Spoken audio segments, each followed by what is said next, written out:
দীপক স্যারের সৌভাগ্য আর বিপ্লব স্যার একটা যৌথ কোঅর্ডিনেট করে এত তাড়াতাড়ি এই ক্যাম্পের ব্যবস্থা করে দিয়েছে, তার জন্যে সবাই মিলে ওই দুজনের নামে তালি বাজবে।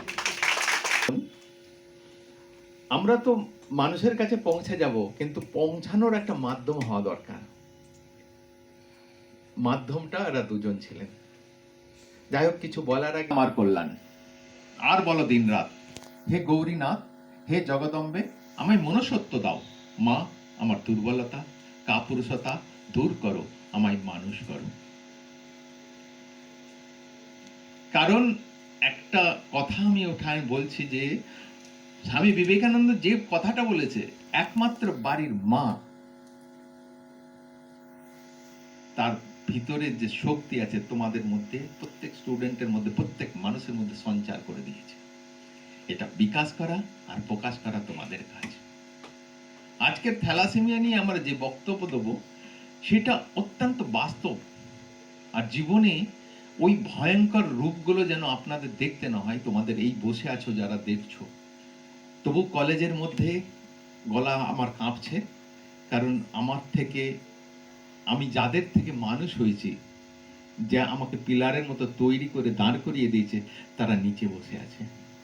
এটা আমার কাছে কষ্টদায়ক, কারণ একমাত্র দুটো শিক্ষক আছে, একটা শিক্ষক মা, দ্বিতীয় শিক্ষক হচ্ছে কলেজ স্কুল শিক্ষক। এরাই দুজনের অন্ধকার থেকে আলোয় নিয়ে যেতে পারবে। তো সেই কারণে কিছু যদি ভুল ত্রুটি হয় স্যার ক্ষমা করে নেবেন। আমাকে একটু ব্যাকগ্রাউন্ডটা বলতে হবে। আমরা এখানে বসে আছি যারা, প্রত্যেকেই সুস্থ মানুষ। আমি বলছি আমি সুস্থ মানুষ, আমার কোনো অসুবিধে নেই। কিন্তু এমন একটা রোগ যে জন্মের সাথে করে নেই, জন্মের সাথে নিয়ে আসে, আর বাকি যা রোগ আছে সেগুলো জন্মানোর পরে হয়। জন্মের সাথে করে নিয়ে আসছে সেই ব্যক্তি, আর পরে হচ্ছে পরের রোগগুলো সারানো যাবে, কিন্তু জন্মকে সাথে করে নিয়ে আসছে তাকে সারানো যাবে না। বিশ্বের কোনো মেডিসিন নেই, আর সেটা হচ্ছে থ্যালাসেমিয়া রোগ। থ্যালাসেমিয়ার দুটো পার্ট আছে। একটা পার্ট হচ্ছে বাহক, যেমন আমি বাহক, অমিতাভ বচ্চন বাহক, মিঠুন চক্রবর্তী বাহক, ফুটবল খেলে জিদান বাহক। এই বাহকদের কোনো অসুবিধে নেই। আমি ইন্ডিয়ান আর্মিতে 30 বছর চাকরি করে এসেছি, বুঝতে পারছো কিভাবে আমাদের জীবন কাটে। সেই জায়গায় আমি একজন অধ্যাপক আছেন, তিনিও বাহক। তো এটা বাহক, কোনো অসুবিধে নেই। এবার খেলা কখন শুরু হয়?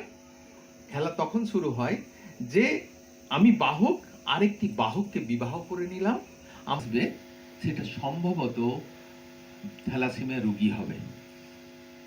সেই রোগীটা কেমন হবে?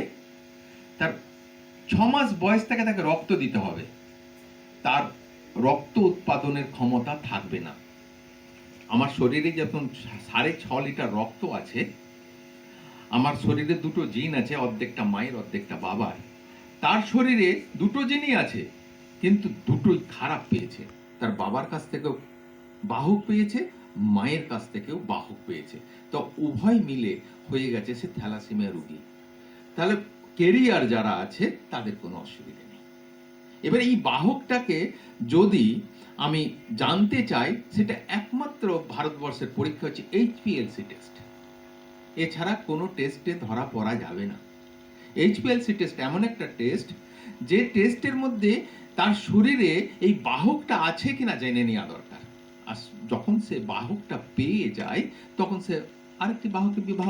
আজকে কৃষ্ণনগর থেকে মেডিকেল টিম আসছে, যেটা কৃষ্ণনগর হসপিটাল, সদর হসপিটালের টিম আসছে, মেডিকেল টিম আসছে, তারা এই টেস্টটা করবে। এই টেস্টটা পয়সা লাগে না, ফ্রি অফ কস্ট লাগে, আর এটা 1 মাস পরে রিপোর্টটা দেওয়া হয়। আর এই রিপোর্টটা একটা সত্য দলিল। তো বাড়িতে যেমন সার্টিফিকেট রাখো না, সেইভাবে রাখতে হবে। কেন রাখতে হবে?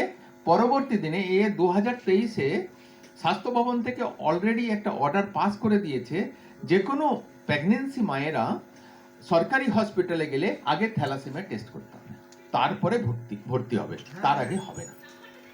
তাহলে এবার বুঝতে পারছো, যদি না করে থাকো তখন সেই সময় করতে হবে, আর এটা ভালো করে রাখলে দরকার নেই। সেই জন্য বলছে ঠিকুজি বিচার নয়, থ্যালাসেমিয়া রক্ত পরীক্ষা করেই বিবাহ বন্ধনে আবদ্ধ হন।